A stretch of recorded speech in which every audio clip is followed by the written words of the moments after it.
പ്രിയ സഹോദരരെ, കർത്താവായ യേശു ക്രിസ്തുവിൻ്റെ രണ്ടാം വരവ് എന്ന ചാനലിലേക്ക് വീണ്ടും നിങ്ങൾക്ക് സ്വാഗതം. പ്രിയപ്പെട്ടവരെ, നമ്മൾ വെളിപാടിൻ്റെ വെളിപ്പെടുത്തലുകൾ എന്ന് പറഞ്ഞുകൊണ്ടുള്ള ക്ലാസ് മുന്നോട്ട് പോവുകയാണ്. 8 ഭാഗം പിന്നിട്ടു. 9ാം ഭാഗത്തിലേക്ക് നമ്മൾ പ്രവേശിക്കുകയാണ്. അതിൽ വെളിപാട് ഗ്രന്ഥത്തെ മൊത്തമായിട്ടൊന്ന് അപഗ്രഥിച്ച് പറയുകയാണെങ്കിൽ 6ാമത്തെ കാഹളം എന്ന ആ ഭാഗത്തൂടെ നമ്മൾ കടന്നു പോവുകയാണ്. അതിൽ തന്നെ കഴിഞ്ഞ ദിവസം നമ്മൾ കണ്ടതും സംസാരിച്ച് നിർത്തിയതുമായ ഭാഗം വെളിപാടിൻ്റെ പുസ്തകം 11ാം അധ്യായം 2ാം തിരുവചനമാണ്. അവിടെ എത്തിയപ്പോൾ മൊബൈൽ പെട്ടെന്ന് കട്ടാവുകയായിരുന്നു. അതിന് ചില മിസ്റ്റേക്കുകളൊക്കെ ഉള്ളതുകൊണ്ട് പെട്ടെന്ന് കട്ടായിപ്പോയി. അത് ഒരുവിധം ശരിയാക്കിയിട്ടുണ്ട്. ഇനിയും ശരിയാകുമെന്ന് എനിക്ക് പ്രശ്നമുണ്ടാകുമെന്ന് എനിക്കറിയില്ല. എന്തായാലും നമ്മൾ കഴിഞ്ഞ പ്രാവശ്യം കണ്ടു നിർത്തിയത് വെളിപാട് 11:2 42 മാസം എന്ന് കർത്താവ് പറഞ്ഞിട്ടുള്ള വചനം എവിടെയാണ്? 42 മാസം എന്ന് പറഞ്ഞുകൊണ്ട് വെളിപാട് 11:2 42 മാസം അവർ വിശുദ്ധ നഗരത്തെ ചവിട്ടി മെതിക്കും എന്ന് എഴുതിയിട്ടുണ്ട്. 42 മാസം ഒരു 3.5 വർഷമാണ്. 3.5 വർഷം എന്ന് പറയുന്നത് വരാനിരിക്കുന്നേ ഉള്ളൂ. അതുകൊണ്ടാണ് നമ്മൾ ഈ വെളിപാട് ഗ്രന്ഥത്തെ മനസ്സിലാക്കുമ്പോൾ വെളിപാട് ഗ്രന്ഥത്തിൽ എഴുതപ്പെട്ടിരിക്കുന്ന കാര്യങ്ങൾ പലതും സംഭവിക്കാനുള്ളതാണ്.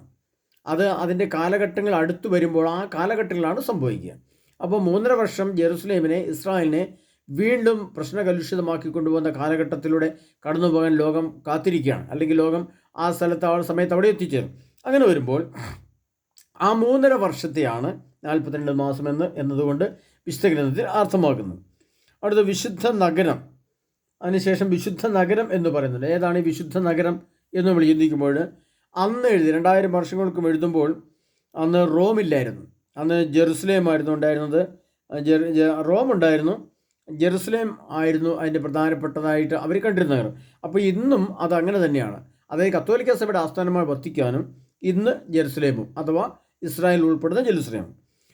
അടുത്തത് ഒലിവ് മരം എന്നാണ് കർത്താവ് പറഞ്ഞിരിക്കുന്നത്. ഒലിവ് മരം എന്താണ് എന്ന് നമുക്ക് നോക്കാം. ഒലിവ് മരത്തെക്കുറിച്ച് കർത്താവ് പറയുന്നത് ഇങ്ങനെയാണ്. അതിലൊന്ന് ആഗോള സഭയും 2 ഇസ്രായേലുമാണ്. എന്തുകൊണ്ടാണ് ഒലിവ് മരം എന്ന് പറയുന്നത്? ഒലിവ് മരം എന്ന് പറയുന്ന ഒലിവ് മരത്തിൽ നിന്നാണ് നമുക്ക് ധാരാളം ഒലിവ് കായകൾ കിട്ടുന്നത്. അത് ആട്ടിയാണ് ഏറ്റവും പ്രസിദ്ധമായ ലോകപ്രശസ്തമായ ഒലിവെണ്ണ നിർമ്മിക്കുന്നത്. അത് വളരെ വെളിച്ചെണ്ണയെക്കാളൊക്കെ വളരെ ശ്രേഷ്ഠതയുള്ളതും ഗുണമുള്ളതുമായ ഒലിവെണ്ണ. അപ്പോൾ ഒലിവെണ്ണ എന്ന് ദൈവം അർത്ഥമാക്കുന്നത് ഈ 2 രാഷ്ട്രത്തെ നോക്കിയിട്ടുണ്ട്. ഒന്ന് ഇസ്രായേലാണ് ഒലിവെണ്ണ. ലോകം മുഴുവനും വിശ്വാസം, വിശുദ്ധി, നീതി, സത്യസന്ധത, ദൈവപ്രമാണങ്ങൾ ഇതെല്ലാം പകർന്നു കൊടുത്തതും ആ ഇസ്രായേലിൽ നിന്നാണ് കത്തോലിക്ക സഭ, ആഗോള തിരുസഭ രൂപം പ്രാപിക്കുന്നത്. അപ്പോൾ ലോകത്തിൻ്റെ മുമ്പിൽ ഒലിവെണ്ണ നൽകുന്ന 2 രാഷ്ട്രങ്ങൾ, 2 സംവിധാനങ്ങളാണ്. ഒന്ന് ഇസ്രായേലും 2 ആഗോള സഭയും. അടുത്ത വെളിപാട് 13:3 അതിനകത്ത് വരുമ്പോൾ 13:3 വരുമ്പോൾ നമ്മൾ കാണുന്നൊരു സംഭവമുണ്ട്. കടലിൽ നിന്ന് കയറി വരുന്ന ഒരു മൃഗത്തെ ഞാൻ കണ്ടു എന്ന് പറയുന്നത്. കടലിൽ നിന്ന് കയറി വരുന്ന ഒരു മൃഗത്തെ ഞാൻ കണ്ടു, അതിന് 10 കൊമ്പുകളും 7 തലയും എന്ന് പറയുന്നുണ്ട്. അപ്പോൾ എന്താണ് ഈ കടലിൽ നിന്ന് കയറി വരുന്ന മൃഗം? കടൽ എന്നതുകൊണ്ട് ദൈവം അർത്ഥമാക്കുന്നത് സമുദ്രമല്ല, അത് ജനസമുദ്രമാണ്, ജനകോടികൾ. ആ ജനകോടികളാണ്. അപ്പോൾ അതിൻ്റെ അർത്ഥം ഇതാണ്: ജഡരാജ്യങ്ങൾ, ജഡീക അഭിലാഷങ്ങൾ നിറഞ്ഞവർ, ജഡീക കാര്യങ്ങളെ താല്പര്യം വയ്ക്കുന്നവർ, അത് ലൈംഗിക ആസ്വദിച്ചുള്ളവർ, അതിസംവിധാനമുള്ളത്, അതിനെ ആരാധിക്കുന്നവർ, അങ്ങനെയുള്ള രാഷ്ട്രങ്ങൾ, തത്വസംഹിതകൾ, അങ്ങനെയുള്ള ശക്തിയോട് കൂടിയ, ആശയങ്ങൾ കൂടിയ, ഭരിക്കുന്ന രാഷ്ട്രങ്ങൾ കൂടിയ ഒരു സമൂഹം. അത് അങ്ങനെയുള്ളൊരു സമൂഹത്തിൽ നിന്ന് കയറി വരുന്ന ഒരു മൃഗസ്വഭാവമുള്ള വ്യക്തി. അതിനെയാണ് കർത്താവ് പറയുന്നത് കടലിൽ നിന്ന് കയറി വരുന്ന ഒരു മൃഗം എന്ന് പറയുന്നത്. അടുത്ത വെളിപാട് 15:2 അഗ്നിമയമായ ഒരു പളുങ്ക് കടൽ. പരിശുദ്ധിയുള്ള ജനങ്ങളുടെ ഒരു കൂട്ടം എന്ന് പറയാം, അതിന് നിർമ്മല ജനം എന്നും പറയാം. അടുത്ത 16:2 ദുർഗന്ധം വമിക്കുന്ന ശരീരത്തിൽ 16:2 പറയുന്നത് ശരീരത്തിൽ ദുർഗന്ധം ഉണ്ടായി എന്നാണ് പറയുന്നത്. അത് വെളിപാട് ഗ്രന്ഥത്തിൽ പറഞ്ഞിരിക്കുന്ന 666 എന്ന സംഖ്യയുള്ള ചിപ്പുകൾ ശരീരത്തിൽ കുത്തിയാൽ അവിടെ നിന്നും ദുർഗന്ധമുണ്ടാകുന്ന വ്രണങ്ങൾ ഉണ്ടാകുമെന്ന് വിശുദ്ധ പറഞ്ഞിട്ടുണ്ട്. അത് ചിപ്പിനെ സംബന്ധിക്കുന്ന കാര്യങ്ങളാണ് പറഞ്ഞിട്ടുള്ളത്. അപ്പോൾ ഇതിനകത്ത് നമ്മൾ ഇനി പറയാനുള്ളൊരു പ്രധാനപ്പെട്ട ഭാഗം, പ്രിയപ്പെട്ടവരെ, ഇത് ഈ ക്ലാസ് ഞാനെടുത്ത് അങ്ങ് തീർക്കാൻ, എന്നിട്ട് അതിനകത്ത് മെയിൻ വേറൊരു പോയിന്റിലേക്ക് ഞാൻ വരാം. അപ്പം 16:2 വെളിപാട് 16:2 പറയുമ്പോൾ നമ്മൾ മനസ്സിലാക്കേണ്ട ഒരു കാര്യം കൊണ്ടുണ്ട്. അതിനകത്ത് 16:2 പിന്നെ ഭൂമിയിലേക്ക് ഒഴുകി ശ്രീകോവിലിൽ നിന്ന് ആ 7 ദൂതന്മാരോട് പറയുന്ന ഒരു വലിയ സ്വരം ഞാൻ കേട്ടു. നിങ്ങൾ പോയി ദൈവകോപത്തിൻ്റെ 7 പാത്രങ്ങൾ ഭൂമിയിലേക്ക് ഒഴിക്കുക. ഉടനെ ഒന്നാമൻ പോയി തൻ്റെ പാത്രം ഭൂമിയിലേക്ക് ഒഴിച്ചു. അപ്പോൾ മൃഗത്തിൻ്റെ മുദ്രയുള്ളവരും അതിൻ്റെ പ്രതിമയെ ആരാധിക്കുന്നവരുമായ മനുഷ്യ ശരീരത്തിൽ ദുർഗന്ധം വമിക്കുന്ന വ്രണങ്ങളുണ്ടായി. അതാണ് ആ സമയം. അപ്പോൾ മൃഗത്തിൻ്റെ മുദ്ര അത് 666ആണ്. ആ 666 പതിപ്പിച്ച ചിപ്പ് നമ്മുടെ നെറ്റിയിലോ കൈപ്പത്തിയിലോ അടിക്കണമെന്നുള്ളൊരു നിയമം ലോകത്ത് മൊത്തം വരും. അങ്ങനെ അടിക്കുന്നവർക്കൊക്കെ എന്തു സംഭവിക്കും? ഇത് ആ അടിക്കുന്ന ഭാഗം പഴുത്ത് വ്രണം വെച്ച് ആ മനുഷ്യന് ചീഞ്ഞ് മനുഷ്യന് പുഴുത്ത മണമുണ്ടാകും. അതാണ് ദുർഗന്ധം എന്ന് കർത്താവ് പറഞ്ഞിരിക്കുന്നത്. വെളിപാട് 16:2. അതിനർത്ഥം ശരീരം മലിനമാക്കപ്പെടും എന്നാണ്. അതായത് എതിർമുദ്രകൾ നമ്മളിൽ അടിക്കപ്പെട്ടാൽ നമ്മൾ മലിനമാക്കപ്പെടും. മലിന ശരീരം, ദുർഗന്ധമുള്ള ശരീരമായിട്ട് മാറുന്നതാണ് വിശുദ്ധി പറയുന്നത്. 16:4 വെളിപാട് 16:4. മൂന്നാമതിൻ്റെ പാത്രം നദികളിലും നീരുറവുകളിലും ഒഴിച്ചു. എന്താണ് ആ നദി എന്നുകൊണ്ട് ദൈവം അർത്ഥമാക്കുന്നത്? നദികൾ എന്നുകൊണ്ട് ഒന്ന് നദി എന്ന് ഉദ്ദേശിക്കും ലോകത്തെ സംബന്ധിച്ച്, മൊത്തം ഭൂതലത്തെ സംബന്ധിച്ചാണ് പറയുക. ഒന്ന് നദി എന്ന് പറയുന്നത് സഭയെ തന്നെയാണ്, നമ്മുടെ ആഗോള ദേശമേ. 2 കൂദാശകളാണ്. നദികളെ എന്ന് പറയുമ്പോൾ സഭയെ നദിയോടാണ് ദൈവം അർത്ഥമാക്കുന്നത്. അതിന് കാരണം വെച്ചാൽ ഒരു നദിയിലാണ് എപ്പോഴും ശുദ്ധജലമുള്ളത്. കടലിൽ മലിനജലവും പിന്നെ എന്താണ് ഉപ്പ് ജലവുമാണുള്ളത്. ശുദ്ധജലം ലഭിക്കുന്നത് കടലിൽ അല്ല നദികളിൽ നിന്നാണ്. ആ നദികളെ കർത്താവ് താരതമ്യം കൂദാശകളെയാണ്. കൂദാശകൾ നിത്യജീവൻ്റെ നീർച്ചാലാണെന്നാണ് പറയുക. അത് വെളിപാട് ഗ്രന്ഥത്തിൽ യോഹന്നാന്റെ സുവിശേഷത്തിലുണ്ട്, അവചനം എഴുതിയിട്ടുണ്ട്. നമുക്ക് മനസ്സിലാക്കാം, സഭകളെ ദൈവം നദിയോടും നദിയിലെ ആ ശുദ്ധജലത്തെ കൂദാശകളോടുമാണ് ദൈവം ഉപമിച്ചിരിക്കുന്നത്. അപ്പോൾ ലോകത്തിന് വേണ്ടുന്ന നിത്യജീവൻ്റെ നീർച്ചാൽ തരുന്ന, നിത്യജീവൻ്റെ നദിയായിരിക്കുന്ന, നിത്യജീവൻ്റെ കൗദാശിക തലങ്ങളെ തരുന്ന, വിശുദ്ധിയുടെ അടയാളങ്ങളെ തരുന്ന ഒന്നാണ് നദികളെന്നും ആ നദികളെ സഭകളോടും കൂദാശകളോടുമാണ് അനുയോജിപ്പിച്ച് വെച്ചിരിക്കുന്നത്. അടുത്ത 16:7 16-ാമത്തെ അധ്യായത്തിൽ 7-ാം തിരുവചനം. അവിടെ നിങ്ങൾ അപ്പോൾ ബലിപീഠം പറയുന്നത് ഞാൻ കേട്ടു. എന്താണ് ബലിപീഠം? 16:7 അതൊന്ന് ബലിപീഠം ഉദ്ദേശിക്കുന്നത് ഇപ്പോഴത്തെ അവസ്ഥയിൽ ഈ 2024 ഒരു ബലിപീഠമാണ് ഇപ്പോൾ ഉള്ളത്. ഇസ്രായേലിൻ്റെ ബലിപീഠം പുനഃസ്ഥാപിക്കപ്പെട്ടിട്ടില്ല. അവിടെ വീണ്ടും ജെറുസലേം ദേവാലയം പണിയുകയും ആ ജെറുസലേം ദേവാലയത്തിൽ വീണ്ടും ബലികൾ ആരംഭിക്കുകയും ചെയ്യുമ്പോൾ 2 ബലി ലോകത്തുണ്ടാകും. അതിലൊന്ന് കുർബാന എന്ന ഈ സംഭവം, അതായത് ലോകം മുഴുവൻ അർപ്പിക്കപ്പെടുന്ന വിശുദ്ധ ബലി, അതാണ് ഒന്നാമത്തെ ബലിപീഠം. പ്രപഞ്ചത്തിൻ്റെ ബലിപീഠമാണ് തിരുസഭ. പ്രപഞ്ചത്തെ മൊത്തമായിട്ട്, പ്രപഞ്ചം അത് ഭൂമി മാത്രമല്ല മറ്റ് ഗ്രഹങ്ങളും എല്ലാം മൊത്തം പ്രപഞ്ചത്തെ എടുത്തു നോക്കുമ്പോൾ അതിൻ്റെ ബലിപീഠമായി നിൽക്കുന്ന സ്ഥലമാണ് നമ്മുടെ സഭയും തിരുസഭയും അതിൻ്റെ കൗദാശിക തലവും.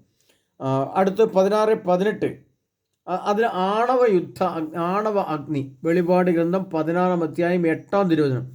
നാലാമൻ തൻ്റെ പാത്രം സൂര്യനിലേക്ക് ഒഴിച്ചു. അപ്പോൾ മനുഷ്യനെ അഗ്നി കൊണ്ട് ദഹിപ്പിക്കാൻ അതിന് അനുവാദം ലഭിച്ചു. പ്രിയപ്പെട്ട രീതി ഞാൻ പലപ്പോഴും പറയാനുള്ളതാണ്. നമ്മൾ ചിലർ കമൻ്റൊക്കെ വിടുമ്പോൾ പറയുന്നുണ്ട്, സൂര്യൻ കോടാനുകോടി കിലോമീറ്റർ ദൂരെയാണ്, അങ്ങോട്ട് ഒരു അണുവായുധ വിടുക എന്ന് പറയുന്നത് മനുഷ്യൻ സങ്കല്പിക്കാൻ കഴിയില്ല, അസാധ്യമാണ് എന്നാണ് പറയുന്നത്. എന്നാൽ വിശുദ്ധ ഗ്രന്ഥത്തിൽ, വെളിപാട് ഗ്രന്ഥത്തിൽ ഇത് വ്യക്തമായിട്ട് എഴുതി വെച്ചിരിക്കുന്നത് എന്താണ്? അതിങ്ങനെ തന്നെ എഴുതി വെച്ചിട്ടുണ്ട്, വളരെ വ്യക്തമായിട്ട് എഴുതി വെച്ചിരിക്കുകയാണ്. അത് വ്യക്തമായ ഭാഷയിൽ തന്നെ എഴുതി വെച്ചിരിക്കുന്നത്. വെളിപാട് 18:8 ധരിക്കുന്നത്.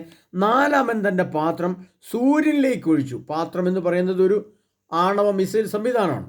അതൊരു പാത്രം പോലെ കൊണ്ട് ഒഴിക്കുന്ന പോലെ അപ്പോൾ കൊണ്ടൊഴിച്ചു. അപ്പോൾ എന്ന് പറഞ്ഞാൽ ആ മിസൈലിൽ നിന്നും ആണവ മിസൈൽ ഇങ്ങനെ ദൂര സൈഡിലേക്ക് ഇങ്ങനെ ചെതറിപ്പോകുന്നതിനെ ഒഴിക്കുക എന്ന് പറയുന്നത്. ഒഴിച്ചു. അപ്പോൾ എന്താണ് പറ്റിയത്? മനുഷ്യനെ അഗ്നി കൊണ്ട് ദഹിപ്പിക്കാൻ അതിന് അനുവാദം നൽകപ്പെട്ടു.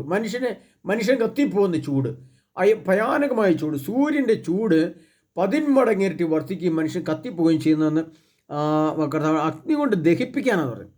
അപ്പോൾ ചെറിയതല്ല. അപ്പോൾ സൂര്യൻ കത്തുകയും അതിശക്തമായിട്ട് കത്തുകയും ചൂട് ഇരട്ടിയായിട്ട് വർദ്ധിക്കുകയും 10 ഇരട്ടിയായിട്ട് വർദ്ധിക്കുകയും മനുഷ്യൻ ദഹിച്ചു പോവുകയും ചെയ്യുന്ന അവസ്ഥയിലേക്ക് രൂപപ്പെടും. അതതിൻ്റെ വേറൊരു തലത്തിൽ വരുമ്പോഴാണ് എന്ത് സംഭവിക്കുന്നത്?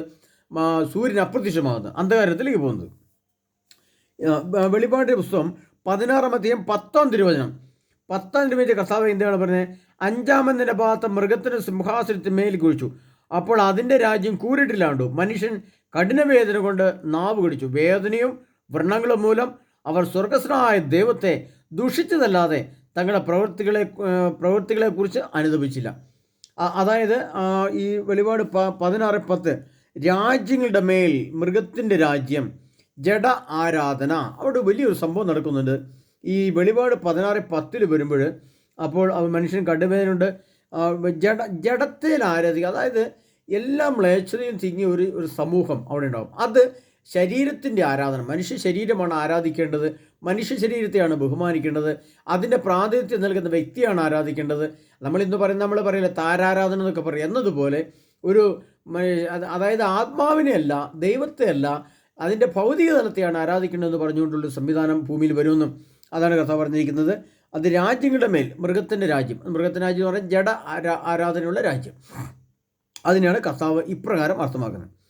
പിന്നെ കൂരിരുട്ട് എന്നതുകൊണ്ട് വിശുദ്ധ ഗ്രന്ഥത്തിൽ അർത്ഥമാക്കുന്നത് ഇരുട്ട് മാത്രമല്ല, എന്നാൽ പ്രകൃതിയുടെ വെളിച്ചം മാറിക്കഴിയുമ്പോൾ ഇരുട്ട് മാത്രമല്ല, അതിന് പിന്നെ കഠിന വേദന അഥവാ ദുഃഖം, മനസ്സിലെ പ്രകാശം നഷ്ടപ്പെട്ട് മനസ്സിൻ്റെ വേദന 10 ഇരട്ടിയായിട്ട് കഠിന വേദന കൊണ്ട് പല്ല് കടിക്കുകയും ഇനി എന്തു ചെയ്യുമെന്ന് ഓർത്ത് ആകുലതയും വ്യാകുലതയും നിറഞ്ഞ ആ കഠിന വേദനയാണ് കർത്താവ് കൂരിരുട്ട് എന്നുകൊണ്ട് അർത്ഥമാക്കുന്നത്.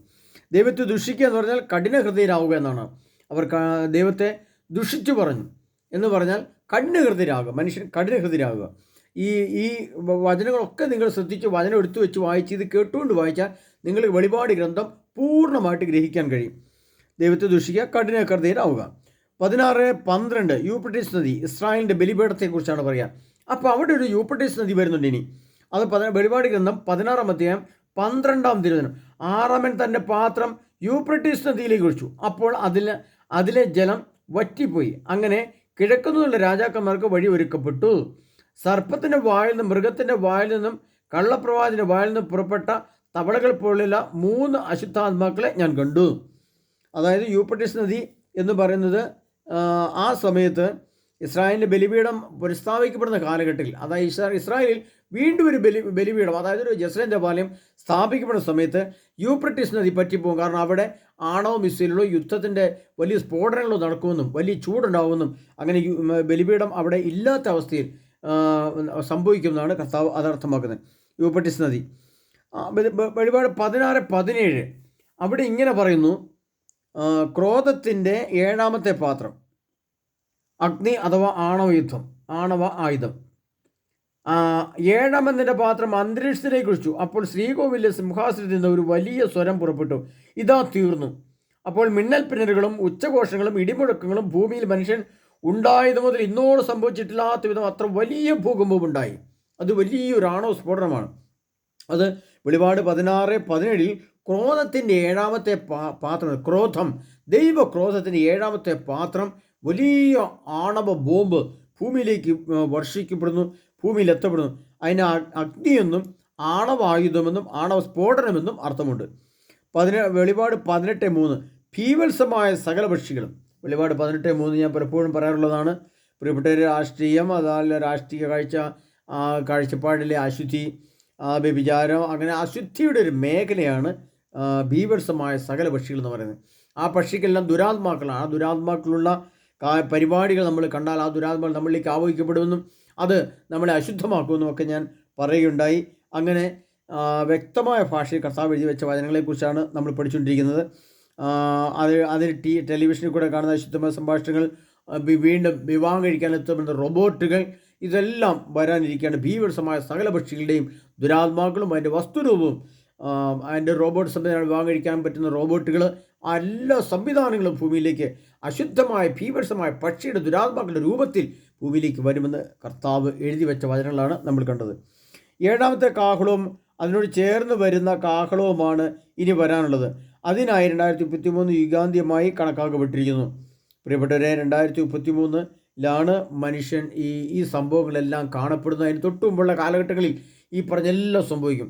പ്രിയ സഹോദരങ്ങളെ, ഇവിടെ ഒരു 6ാമത്തെ കാഹളം എന്ന് പറഞ്ഞുകൊണ്ട് നമ്മൾ 2-3 എപ്പിസോഡുകളായിട്ട് ഇട്ടിരുന്നു. അതെല്ലാം നിങ്ങൾ കാണുകയും കേൾക്കുകയും ചെയ്തിട്ടുണ്ട്. ഞാനത് മനസ്സിലാക്കുന്നു. പ്രിയപ്പെട്ടവരെ, വെളിപാട് ഗ്രന്ഥത്തിൻ്റെ ഏതാണ്ട് നല്ല ശതമാനം പ്രതീകാത്മക അർത്ഥങ്ങൾ ഇപ്പോൾ ഈ ക്ലാസ്സിലൂടെ നിങ്ങൾക്ക് കിട്ടിയിട്ടുണ്ട്. അത് കർത്താവായ യേശു ക്രിസ്തു പരിശുദ്ധാത്മാവിനെ അയച്ചാൽ, അല്ലെങ്കിൽ യേശു ക്രിസ്തു സംസാരിച്ച് വിട്ടു. ഞാൻ സ്വരമാണ് കേട്ടത്. അത് യേശുവാണോ പരിശുദ്ധാത്മാവാണോ എന്നൊന്നും എനിക്ക് വ്യക്തമായിട്ട് മനസ്സിലാക്കാൻ പറ്റിയിട്ടില്ല. അത് രണ്ടുമാണ്, യേശുവും പരിശുദ്ധാത്മാവും. ഒന്ന് ആത്മീയ സ്വരം, ഒന്ന് മാനുഷികതലം. അപ്പോൾ ഇപ്പോൾ യേശു പരിശുദ്ധാത്മാവിൻ്റെ രൂപത്തിലായതുകൊണ്ട് പരിശുദ്ധാത്മാവാണ് സംസാരിച്ചത് പറയാനാണ് എനിക്ക് കൂടുതൽ ഇഷ്ടം. ഇതെല്ലാം പറഞ്ഞു തരുമ്പോൾ ഇതെല്ലാം ഒരു പേപ്പറിൽ ഈ രീതിയിൽ എഴുതി വെക്കാൻ പറഞ്ഞുകൊണ്ട് എന്നെ എഴുതി വെക്കുകയായിരുന്നു. അതെല്ലാം ഓർഡർ അനുസരിച്ച് ഞാൻ എഴുതി വെച്ചിട്ടുണ്ട്. അതിൻ്റെ പരിഭാഷ രൂപത്തിൽ, വ്യാഖ്യാന രൂപത്തിലാണ് ഞാൻ നിങ്ങൾക്ക് തന്നത്. അതിലെല്ലാം പ്രിയപ്പെട്ട സഹോദരങ്ങളെ, നിങ്ങൾ വെളിപാട് ഗ്രന്ഥത്തെ ആസ്പദമാക്കി ഇനി വെളിപാട് ഗ്രന്ഥം ഈ വചനം കേട്ടതിന് ശേഷം നിങ്ങൾ എടുത്തു വെച്ച് വായിച്ചാൽ നിങ്ങൾക്ക് വളരെ വ്യക്തമായിട്ട് കാര്യങ്ങൾ മനസ്സിലാവും. എങ്കിലും തുടർന്ന് വരുന്ന ക്ലാസ്സിൽ വീണ്ടും നിങ്ങൾക്ക് ക്ലാസ് തരാൻ വേണ്ടി ഇതിനകത്തുണ്ട്. അത് നിങ്ങൾക്കറിയത്തില്ലാത്ത കുറച്ച് കാര്യങ്ങൾ കൂടെ, അത് സ്വർഗത്തെ ആസ്പദമാക്കിയുള്ള ക്ലാസ്സുകളിൽ കൂടെ നിങ്ങൾക്ക് ഞാൻ തരുന്നതായിരിക്കും, കുറച്ചുകൂടി തരുന്നതായിരിക്കും. ഈ ഗ്രന്ഥത്തെ ആസ്പദമാക്കിയുള്ള ക്ലാസ് 6-ാം കാഹളം എന്ന് പറയുന്നത് ഇതിവിടെ തീർന്നെങ്കിലും സ്വർഗത്തെക്കുറിച്ച് കുറച്ചുകൂടി വിശദമായിട്ട്, വളരെ വ്യക്തമായിട്ട്, നല്ലൊരു കാഴ്ചപ്പാടുകൂടി സ്വർഗത്തെക്കുറിച്ച് തരാൻ വേണ്ടിയിട്ട് ഇതോട് ചേർത്ത് വെച്ച് നിങ്ങൾ സംസാരിക്കുകയാണ്. അത് സ്വർഗം എന്ന നഗരത്തെക്കുറിച്ചാണ് കർത്താവ് വന്ദിക്കുന്നത്. അത് ഒന്ന് ഹെബ്രായർക്ക് എഴുതിയ ലേഖനം 11-ാം അധ്യായം 16-ാം തിരുവചനം. അവിടെ ഇങ്ങനെ പറയാണ്, തയ്യാറാക്കിയ നഗരം. മറ്റൊന്ന് വെളിപാട് 21:18 നിർമ്മിച്ച നഗരം. ഇങ്ങനെ 2 കാര്യങ്ങളാണ് സ്വർഗം എന്ന സത്യത്തെക്കുറിച്ച് വിശുദ്ധ ഗ്രന്ഥത്തിൽ എഴുതപ്പെട്ടിരിക്കുന്നത്. അങ്ങനെ എഴുതി, ഒന്ന് തയ്യാറാക്കിയത് എന്ന് പറഞ്ഞാൽ പണിത് തയ്യാറാക്കി കൊണ്ടുവന്നത്. നമുക്കൊരു വീട് പണിയണമെങ്കിൽ അതിൻ്റെ പ്ലാൻ തയ്യാറാക്കണം, അതിൻ്റെ എസ്റ്റിമേറ്റ് തയ്യാറാക്കണം, അതിൻ്റെ നിയമപരമായ കാര്യങ്ങൾ തയ്യാറാക്കണം. അത് കഴിഞ്ഞിട്ടാണ് തയ്യാറാക്കിയത് നിർമ്മിക്കുന്നത്. ആദ്യം തയ്യാറാക്കുന്നു, പിന്നീട് നിർമ്മിക്കുന്നു. അതുകൊണ്ട് കർത്താവ് പറഞ്ഞിരിക്കുകയാണ് ഹെബ്രായർക്ക് എഴുതിയ ലേഖനം 11-ാം അധ്യായം 16-ാം തിരുവചനത്തിൽ കർത്താവ് തയ്യാറാക്കിയ നഗരമെന്നും വെളിപാട് 21:18 നിർമ്മിച്ച നഗരമെന്ന് പറയുന്നു. പ്രിയപ്പെട്ടവരെ, ഇവിടെയാണ് നമ്മൾ കുറേ ചെറിയ കാര്യങ്ങൾ മനസ്സിലാക്കിക്കൊണ്ട് ദൈവത്തിൻ്റെ ആത്മാവ് സർവശക്തനായ പ്രപഞ്ച സൃഷ്ടാവായ ഏകസത്യദൈവമായ യാഹ്വേ എന്ന പേരിൽ പഴയ നിയമത്തിൽ അറിയപ്പെടുന്നതും യേശുക്രിസ്തു എന്ന പുതിയ നിയമത്തിൽ ശരീരരൂപം പ്രാപിച്ചു വന്ന് സുവിശേഷം പറഞ്ഞു തന്നതുമായ സർവശക്തനായ യേശു ക്രിസ്തു എഴുതി വെച്ച സ്വർഗത്തെക്കുറിച്ച് എഴുതി വെച്ച കാര്യങ്ങളാണ് നമ്മൾ പറയുന്നത്. ഇനി സ്വർഗത്തിന് പ്രിയപ്പെട്ടവരെ, നമ്മൾ ഒരു കാര്യം മനസ്സിലാവും, സ്വർഗത്തിന് സ്വർഗം എന്ന് മാത്രമല്ല പേരുള്ളത്. നമുക്കറിയാം ലോകത്തിലെ അനേകം രാഷ്ട്രങ്ങൾക്ക് 1-2 പേരുകളൊക്കെ ഉണ്ടാവും. കൊച്ചിക്ക് നമ്മൾ കൊച്ചിൻ അല്ലെ കൊച്ചി എന്ന് പറയും, തിരുവനന്തപുരത്തിന് ട്രിവാൻഡ്രം എന്നൊക്കെ പറയാറുണ്ട്. എന്നതുപോലെ സ്വർഗത്തിന് യാഹ്വേ ഷാമ എന്നൊരു പേര് കൂടി അതിനകത്തുണ്ട്, യാഹ്വേ ഷാമ. ആ പേര് കിടക്കുന്നത് എസ്എകേൽ പ്രവാചകന്റെ പുസ്തകം ഏറ്റവും അവസാനം അതിൻ്റെ യാഹ്വേ ഷാമ വാക്കിന് അർത്ഥം തന്നെയുണ്ട്. അത് എസ്എകേൽ പ്രവാചകന്റെ പുസ്തകത്തിൽ ഏറ്റവും അവസാനത്തെ വാക്കിൽ എസ്എകേൽ 48:35 ആ വചനത്തിൻ്റെ പേര്, ആ 48:35 ആ വചനം അങ്ങനെ എഴുതി വെച്ചിട്ടുണ്ട്. അതിൻ്റെ പേര് യാഹ്വേ ഷാമ എന്ന വാക്കിൻ്റെ അർത്ഥം ഇതാ ദൈവം. ഇതാ ദൈവം, നമുക്കൊരു കണ്ണുകൊണ്ട് കാണാൻ, തൊടാൻ, അല്ലെങ്കിൽ നമ്മുടെ മുമ്പിൽ അങ്ങനെ നിൽക്കുന്നത് ഇതാ ദൈവം, ഇതാണ് നിന്റെ ദൈവം, ഇതാ ദൈവത്തോട് കൂടെ, ഇതാണ് ദൈവം. അല്ലെങ്കിൽ ഇതാണ് പേന എന്ന് പറഞ്ഞാൽ എന്താണ്? ഇതാണ് പേന. അപ്പം നമ്മുടെ മുമ്പിൽ തൊട്ട് നോക്കാം, കാണാം, കേൾക്കാം, സ്പർശിക്കാവുന്ന രീതിയിൽ ദൈവം എന്ന സത്യത്തെ നമുക്ക് കാണാൻ കഴിയുന്ന വിധം സ്വർഗത്തെ ദൈവം ക്രമീകരിച്ചിരിക്കുന്നു എന്നാണ് യാഹ്വേ ഷാമ എന്ന വാക്കിൻ്റെ അർത്ഥം. ഇനി അതിൻ്റെ കുറച്ച് വിശദവിവരങ്ങൾ കൂടെ നിങ്ങൾക്ക് തരാം. അതിന് വ്യാഖ്യാന രൂപത്തിൽ പറയുമ്പോൾ അതിൻ്റെ അർത്ഥം ദൈവത്തിൻ്റെ പരിശുദ്ധാത്മാവ് സംസാരിച്ച് തന്ന് വെളിപ്പെടുത്തതനുസരിച്ച് നിങ്ങളോട് സംസാരിക്കുമ്പോൾ നിങ്ങൾക്ക് അതിൻ്റെ യാഥാർത്ഥ്യബോധം കുറച്ചുകൂടെ ബോധ്യപ്പെടുകയും കർത്താവായ യേശുക്രിസ്തുവിനെ വരവിനായിട്ട് കൂടുതൽ ഒരുങ്ങാൻ നിങ്ങൾക്ക് സാധിക്കും. സ്വർഗം എന്ന ആ വാക്ക് ശരിയായ രീതിയിൽ നമ്മൾ സ്വർഗം എന്ന് മാത്രം പറയുമ്പോൾ സ്വർഗത്തിനൊരു സംഭവമുണ്ട്, സ്വർഗത്തിലൊരു കുടുംബമുണ്ട്, സ്വർഗീയ കുടുംബം. ആ സ്വർഗത്തിലെ പിതാവായ ദൈവവും പുത്രനായ ദൈവവും പരിശുദ്ധാത്മാവ് ദൈവവും അടങ്ങുന്ന ത്രിയേക ദൈവത്തിൻ്റെ മുമ്പിൽ ഞാനും ദൈവവും തമ്മിൽ ഒരു ബന്ധം. എന്നെ മാത്രമായിട്ട് സ്വർഗത്തിൽ കാണിക്കുകയും സ്വർഗത്തിൽ എത്തിപ്പെടുകയും ചെയ്തത്. കാരണം ഞാൻ ഒറ്റയ്ക്കാണ് ഈ ഭൂമിയിലേക്ക് ജനിച്ചു വന്നത്. അത് പിതാവിൻ്റെയും പുത്രൻ്റെയും പരിശുദ്ധമായ നാമത്തിൽ ജനിച്ചു വരികയായിരുന്നു. ജനിച്ച് ഭൂമിയിലേക്ക് വന്നു കഴിഞ്ഞപ്പോൾ ആ ദൈവവും ഞാനും തമ്മിലൊരു ബന്ധമുണ്ട്. എന്നാൽ നമുക്ക് ഭൂമിയിൽ നമുക്ക് മാതാപിതാക്കന്മാരുണ്ട്, ഭാര്യയുണ്ട്, മക്കളുണ്ട്, സഹോദരി സഹോദരന്മാരുണ്ട്, അതെല്ലാം ഉണ്ട്. പക്ഷെ അതവിടെ നിൽക്കട്ടെ. പക്ഷെ ദൈവവും ഞാനും തമ്മിലുള്ള ഒരു ബന്ധത്തെയാണ് സ്വർഗം എന്ന് ഞാൻ പറയുന്നത്. ഇപ്പോൾ വേറൊരാൾ സ്വർഗം എന്ന് പറഞ്ഞാൽ ആ വ്യക്തിയും ദൈവവും തമ്മിലൊരു ബന്ധം. ഞാനാണ് സ്വർഗം അല്ലെ സ്വർഗരാജ്യം എന്ന് പറഞ്ഞാൽ ഞാനും ദൈവം തമ്മിലുള്ള ബന്ധത്തെയാണ് സ്വർഗം എന്ന വാക്കുകൊണ്ട് ഞാൻ വിവക്ഷിക്കുന്നത്, അല്ലെങ്കിൽ വേറൊരാൾ വിവക്ഷിക്കുന്നത്. ഒരു വ്യക്തി സ്വർഗത്തെക്കുറിച്ച് വിവക്ഷിക്കുന്നത് ആ വ്യക്തിയും ഞാനും തമ്മിലുള്ള ബന്ധം എന്നാണ്. മറ്റൊന്ന് സ്വർഗരാജ്യം, സ്വർഗത്തിലെ നഗരം, എല്ലാ സഭയിൽ നിന്നുള്ളവരുടെ കൂട്ടം, ലോകത്തിൽ എല്ലാ രാജ്യങ്ങളിൽ നിന്നുള്ളവരും ഇതിൽ വരും. അപ്പസ്തോല പ്രവർത്തനം 2-ാം അധ്യായം 5:12 അതിനെപ്പറ്റി വിശദമായിട്ട് എഴുതിയിട്ടുണ്ട്. അപ്പം ഞാൻ സമയം കുറവാണ്ട് എല്ലാം കൂടെ പറഞ്ഞില്ല. നിങ്ങൾ അപ്പസ്തോല പ്രവർത്തനം 5:12 എടുത്ത് വായിച്ചാൽ നിങ്ങൾക്ക് മനസ്സിലാവും. അതിന് സ്വർഗരാജ്യം എന്നാണ് പറയുന്നത്. സ്വർഗത്തിലൊരു നഗരമുണ്ടെന്നും ആ നഗരത്തിനെയാണ് ആ നഗരവും നഗരത്തിൻ്റെ പരിസരവും എല്ലാം കൂടെ കൂടിയ സ്ഥലത്തെയാണ് സ്വർഗ്ഗരാജ്യം എന്ന് പറയുന്നത്. അതൊരു രാജ്യമാണ്. അതിന് കഴിഞ്ഞ ക്ലാസ് ഞാൻ പറഞ്ഞ 2250 കിലോമീറ്റർ നീളവും ഞാൻ പറഞ്ഞു ഓർക്കുന്നുണ്ടല്ലോ. ആ സമചതുരം അതിൻ്റെ ഉയരവും നീളവും വീതിയും കനവും എല്ലാം തുല്യതയുള്ള സമചതുര കട്ട, ആ ഒരു സമചതുരമായ ആ സംഭവത്തെയാണ് സ്വർഗ്ഗരാജ്യം എന്ന് പറയുന്നത്. അടുത്തത് സ്വർഗത്തിലെ പ്രപഞ്ചമുണ്ടെന്നാണ് പറയുക. വിശുദ്ധ ഗ്രന്ഥത്തിൽ അത് അങ്ങനെ എഴുതിയിട്ടുണ്ട്. അതിന് പറയുന്ന പേരാണ് വെളിപാടിൻ്റെ പുസ്തകം 21-ാം അധ്യായം 27-ാം തിരുവചനത്തിൽ പുതിയ ആകാശവും പുതിയ ഭൂമിയും. അവിടെ നമുക്കറിയാം, നമ്മുടെ ഈ ലോകത്ത് നമ്മൾ ജീവിച്ചിരിക്കുമ്പോൾ നമുക്കിവിടെ നമ്മുടെ പ്രപഞ്ചത്തിൻ്റെ ഏറ്റവും വലിയ അടിസ്ഥാനത്വം നമ്മുടെ ഭൂമിയെ അതിന് സൂര്യൻ കിഴക്കുദിക്കുന്നു, സൂര്യൻ പടിഞ്ഞാറ് അസ്തമിക്കുന്നു, നട്ടുച്ചയ്ക്ക് സൂര്യൻ മേലെ ഉയർത്തി നിൽക്കുന്നു, ചൂട്, പ്രകാശം, അതിൻ്റെ സംവിധാനങ്ങൾ, സമയക്രമീകരണങ്ങളെല്ലാം അതിന് നമുക്ക് കാണാൻ സാധിക്കും. എന്നാൽ പുതിയ ആകാശത്തിലും പുതിയ ഭൂമിയിലും ഒരു പ്രത്യേകതയുണ്ട്. അത് നമുക്ക് സൂര്യനുണ്ട്, ചന്ദ്രനുണ്ട്, ഭൂമി തിരിയുന്നുണ്ട്, അതിൻ്റെ ഋതുഭേദങ്ങളെല്ലാം ഉണ്ട്. എന്നാൽ സൂര്യനും ചന്ദ്രനും ഇല്ല, സ്വർഗമെന്ന ഏകത്വം മാത്രം.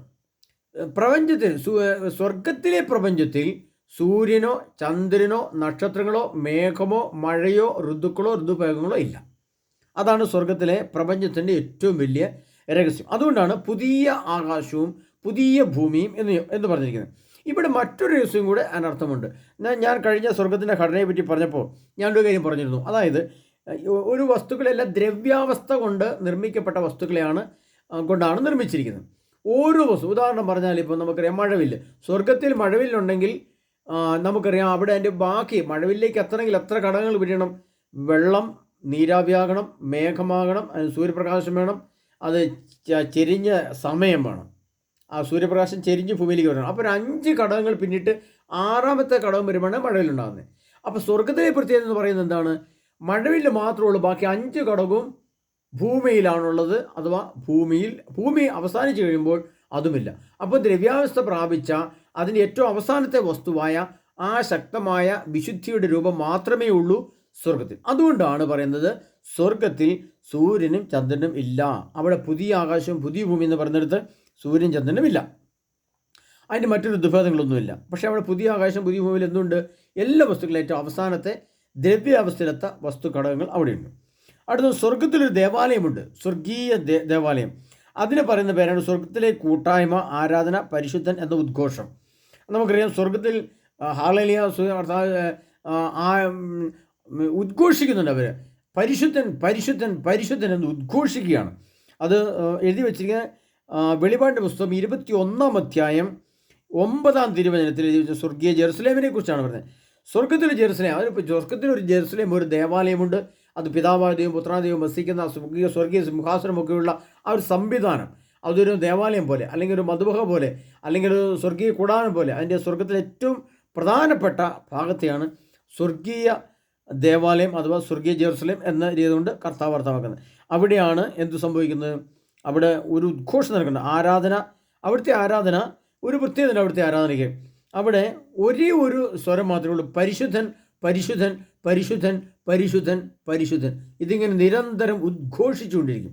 ആ ഉദ്ഘോഷിച്ചിരിക്കുന്ന സ്ഥലത്തിന് പറയുന്ന സ്വർഗീയ ദേവാലയം, സ്വർഗീയ ജെറുസലേം. അടുത്ത സ്വർഗത്തിലെ വിവാഹം. സ്വർഗത്തിൽ വിവാഹമുണ്ടെന്നാണ്. അതായത് നമ്മൾ ഭൂമിയിൽ നമുക്കറിയാം നമ്മുടെ സഭ മണവാട്ടിയാണ്.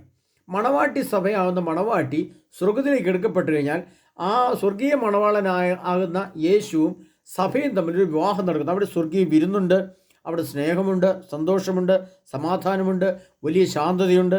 അങ്ങനെ സ്വർഗത്തിൽ വിവാഹം നടക്കുന്നുണ്ട്. അതിന് സ്വർഗീയ വിരുന്ന്, അവിടെ സ്വർഗീയ വിരുന്നുണ്ട്. പുരോഹിതനും കന്യാസ്ത്രീകളും എല്ലാം യേശുവിൻ്റെ കൂടെ. ഈ ലോകത്ത് കർത്താവിൻ്റെ നാമത്തിൽ വിവാഹം കഴിക്കാതെ പൗരോഹിത്യം സ്വീകരിച്ച് അല്ലെങ്കിൽ കന്യാസ്ത്രീകളായി അല്ലെങ്കിൽ ഏകസ്ഥകളായി കർത്താവ് യേശു ക്രിസ്തുവിനെ മാത്രം ധ്യാനിച്ചും പഠിച്ചും നന്മ ചെയ്തുകൊണ്ട് ജീവിച്ചിരുന്ന പുരോഹിതർക്കും കന്യാസ്ത്രീകൾക്കും യേശു ക്രിസ്തു ആകുന്ന ആ സത്യദൈവത്തിൻ്റെ കൂടെ ഒരു പ്രത്യേക വാസം, അതിനൊരു സാഹചര്യം, പശ്ചാത്തലം എല്ലാം ദൈവം ഒരുക്കി കൊടുക്കുമെന്ന് കർത്താവ്. അത് സ്വർഗത്തിലെ വിവാഹം, കുഞ്ഞാടിൻ്റെ വിരുന്ന് എന്നാണ് അത് എഴുതപ്പെട്ടിരിക്കുന്നത്. അത് ഈ വെളിപാട് 21:9 കഴിഞ്ഞിട്ടുള്ള ഭാഗം എടുത്ത് വായിച്ചത് കിട്ടുന്നതാണ്. അടുത്ത സ്വർഗത്തിലെ സ്നേഹം. സ്വർഗത്തിൽ പ്രത്യേക സ്നേഹമുണ്ട്. അതായത് 10 കന്യകമാരുടെ ഉപമയിൽ പറയുന്നുണ്ട്. 5 കന്യകമാർ യേശുവിൻ്റെ കൂടെ വാതിലിനുള്ളിലൂടെ കയറി അവരകത്തെത്തിയപ്പോൾ മറ്റ് 5 കന്യകമാർ വന്ന് ചോദിച്ചു, കർത്താവേ ഞങ്ങൾക്കും തുറന്നു തന്നെ പറഞ്ഞ് മുട്ടി. പക്ഷെ മുട്ടിയിട്ട് അവരെന്ത് ചെയ്തു? കർത്താവ് പറഞ്ഞു, ഞാൻ നിങ്ങൾ എവിടുന്നാണെന്ന് അറിയുന്നില്ല, ശപിക്കപ്പെട്ടിട്ട് നിങ്ങൾ അകന്നു പോയിരുന്നു. അപ്പോൾ 5 കന്യകമാർ, 5 വിശുദ്ധിയുള്ളവർ കർത്താവ് യേശുവിൻ്റെ കൂടെ സ്വർഗീയ മണവറിലേക്ക് പ്രവേശിക്കുകയും വാതിൽ അടയ്ക്കപ്പെടുകയും ചെയ്തു. അപ്പോൾ അവിടെ ഒരു സ്വർഗത്തിലൊരു വിവാഹം എന്നതുപോലെ ഒരു സ്വർഗീയ സ്നേഹത്തിൻ്റെ സ്ഥലം, എല്ലാം സ്നേഹം പങ്കുവയ്ക്കാനാണ്. അതാണ് പരിശുദ്ധ സ്നേഹം. ദൈവത്തിൻ്റെ സ്നേഹവും പരിശുദ്ധി നിറഞ്ഞ സ്നേഹമാണ്. പരിശുദ്ധ സ്നേഹം പങ്കുവയ്ക്കുന്ന സ്ഥലമാണ് കുഞ്ഞാടിൻ്റെ വിരുന്ന് എന്നതുകൊണ്ട് അർത്ഥമാക്കുന്നത്. അടുത്തത് വെളിപാട് 21 സ്വർഗത്തിലെ സ്നേഹം. ആദ്യം ഞാൻ പറഞ്ഞു സ്വർഗീയ സ്നേഹത്തെക്കുറിച്ച് ഞാൻ പറഞ്ഞു. അടുത്ത സ്വർഗത്തിലെ സന്തോഷം.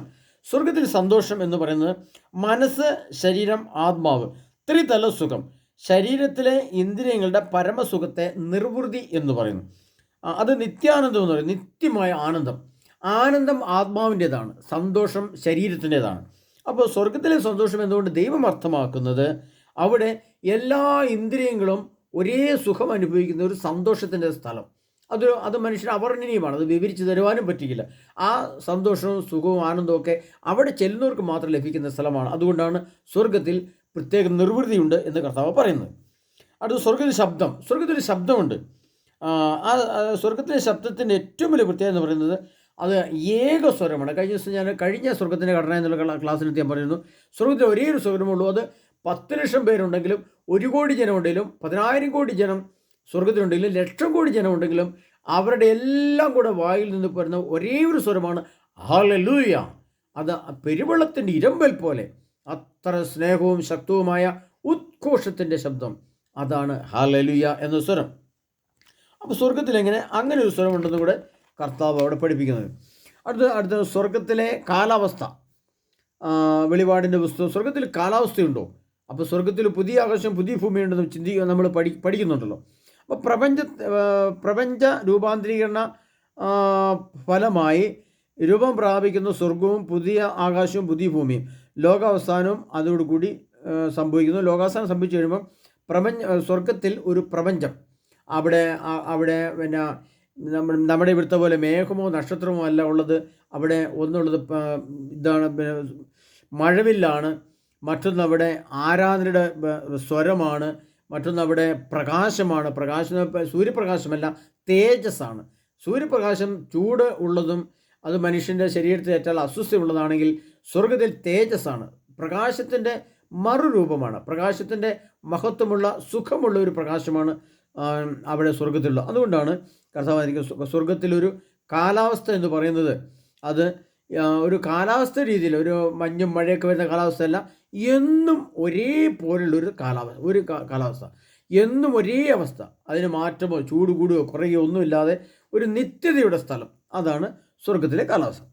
സ്വർഗത്തിലെ വികാരം, അതിന് നിർവൃതി, അതാണ് സ്വർഗത്തിലെത്തുന്ന മനുഷ്യന് ഒരു നിത്യസന്തോഷം. എല്ലാ ഇന്ദ്രിയങ്ങളും ഒരേപോലെ സന്തോഷിക്കുന്ന ഒരു പ്രത്യേക പോയിന്റ്, ഒരു പ്രത്യേക അവസ്ഥയാണ് നിർവൃതി. അത് സ്വർഗീയ നിർവൃതി എന്ന് പറയും. സ്വർഗം കാണുമ്പോൾ, സ്വർഗത്തിൽ പിതാവായ ദൈവത്തെയൊക്കെ നമ്മൾ കാണുമ്പോൾ, പുത്രനായ യേശുവിനെ പരിശ്രമ ദൈവനെ അതിൻ്റെ അർത്ഥത്തെ മനസ്സിലാക്കാനും കാണാനും ഗ്രഹിക്കാനും കഴിയും. എന്നാൽ ഏക സത്യദൈവമായ യേശു ക്രിസ്തുവിനെ ശരീരരൂപത്തിലും ആത്മരൂപത്തിലും പിതാവിൻ്റെ രൂപത്തിലും അവിടെ കാണാനുള്ള സംവിധാനങ്ങൾ കർത്താവ് ഒരുക്കി വെച്ചിട്ടുണ്ട്. അതുകൊണ്ടാണ് നിർവൃതി. ഇതൊക്കെ കാണുമ്പോൾ മനുഷ്യന് പൂർണ്ണ സംതൃപ്തി, പരിപൂർണ സംതൃപ്തിയാണ് നിർവൃതി എന്നതുകൊണ്ട് സർവശക്തനായ ദൈവം അർത്ഥമാകുന്നത്. അടുത്ത സ്വർഗത്തിലെ പ്രപഞ്ചം. പകൽ സൂര്യനോ രാത്രി ചന്ദ്രനോ ഇല്ല, നിത്യപ്രകാശമാണ്. സൂര്യനേക്കാൾ 10,000 മടങ്ങ് ശോഭയാണ് ഇവിടെ ഉള്ളത്. അത് ഞാൻ മുമ്പേ പറഞ്ഞു കഴിഞ്ഞു. ശോഭ എന്ന് പറയുന്നത് പ്രകാശമല്ല, പ്രകാശത്തിൻ്റെ ഒരു എന്താ പറയുക, മഞ്ഞ് പോലത്തെ ഒരു പ്രകാശം. വെണ്മയാണ്, അതിന് ചൂടില്ല, തണുപ്പില്ല, ഒരു പ്രത്യേക രീതിയിൽ അങ്ങനെയുള്ളൊരു പ്രകാശത്തെയാണ് ശോഭ എന്ന് പറയുന്നത്. അടുത്ത സ്വർഗത്തിലെ പുസ്തകമുണ്ട്. അതാണ് എഴുതപ്പെട്ടിരിക്കുന്നത് ജീവൻ്റെ ഗ്രന്ഥം. അതിന് ത്രിത്വ രഹസ്യം എന്ന് പറയും. അകത്തും പുറത്തും എഴുതപ്പെട്ട വെളിപാട് 5:1 പറഞ്ഞിരിക്കുന്നത്. വെളിപാടിൻ്റെ പുസ്തകം 5-ാം അധ്യായം 1-ാം തിരുവചനത്തിൽ അകത്തും പുറത്തും എഴുതപ്പെട്ടതും സപ്തമുദ്രകൾ പതിപ്പിച്ചുമായ ജീവൻ്റെ ഗ്രന്ഥം എന്ന് പറഞ്ഞിരിക്കുന്നത് അവിടെയാണ്. അതാണ് അകത്ത് സ്വർഗത്തിൽ എഴുതപ്പെട്ട ദൈവപിതാവിൻ്റെ ഹൃദയത്തിലുണ്ടായിരുന്ന നിയമങ്ങളും വചനങ്ങളുമാണ് ഭൂമിയിൽ സ്വർഗത്തിന് പുറത്ത് എഴുതപ്പെട്ടത്. അകത്തെഴുതപ്പെട്ടാണ് ദൈവത്തിൻ്റെ മനസ്സിലുള്ള വചനം. സ്വർഗത്തിന് പുറത്ത് ഭൂമിയിൽ എഴുതപ്പെട്ടതാണ് ബൈബിൾ. അതാണ് അകത്തും പുറത്തും എഴുതപ്പെട്ടതുമായ വചനങ്ങൾ എന്ന് കർത്താവ് പറയുന്നത്. സ്വർഗത്തിൽ മറ്റൊരു സംഭവമുണ്ട്. മറ്റൊരു ഗ്രന്ഥവും തുറക്കപ്പെട്ടു. വെളിപാട് പറയുന്നുണ്ടല്ലോ 5:1 കഴിഞ്ഞിട്ട്. സ്വർഗത്തിൽ നിന്ന് പറഞ്ഞു കൊടുത്ത പ്രവാചകന്മാരിലൂടെ ഭൂമിയിലിരുന്ന് എഴുതപ്പെട്ടവയാണ് ഈ ബൈബിൾ എന്ന് പറയുന്നത്. പുറത്ത് എഴുതപ്പെട്ടവ ബൈബിളും, അകത്തെഴുതപ്പെട്ടത് സ്വർഗീയ പിതാവിൻ്റെ ഹൃദയത്തിലുണ്ടായിരുന്ന എല്ലാ വചനങ്ങളും. വെളിപാട് 5:1. ഇവിടെ സ്വർഗവാസം, മരണശേഷമാണ് സ്വർഗത്തിൽ സ്വർഗീയ വാസം, സ്വർഗത്തിൽ നിത്യത, അതിന് പറയുന്നത് നിത്യത, ഉയർപ്പിക്കപ്പെട്ട ശേഷമുള്ള ജീവിതം, നിത്യജീവൻ എന്ന് പറയുന്നു. മനുഷ്യനെ, മരിച്ചുയർത്തെഴുന്നേറ്റ മനുഷ്യനെ നിത്യവാസത്തിനായി മരണശേഷം ഉയർപ്പിച്ച് ഒരു മരണശേഷമുള്ള ഒരു മഹത്വമുള്ള ശരീരം തന്ന് സ്വർഗത്തിലേക്ക് ചേർത്തുകൊണ്ട് അവിടെ വെച്ച് നമ്മളെ വസിക്കാൻ അനുവദിച്ച് സ്വസ്ഥതയും സമാധാനവും അതിൻ്റെ പരിപൂർണതയിൽ അനുഭവിച്ച് സ്വർഗീയ മഹത്വം ആസ്വദിക്കാൻ നമ്മളെ ഒരുക്കിക്കൊണ്ട് ആക്കുന്ന സ്ഥലത്തെയാണ് നിത്യത അഥവാ സ്വർഗം, സ്വർഗരാജ്യം എന്ന് പറയുന്നത്. അതോടുകൂടി പ്രിയ സഹോദരങ്ങളെ, ഇതോടുകൂടി നമ്മൾ മനസ്സിലാക്കുന്നത് എന്താണ്?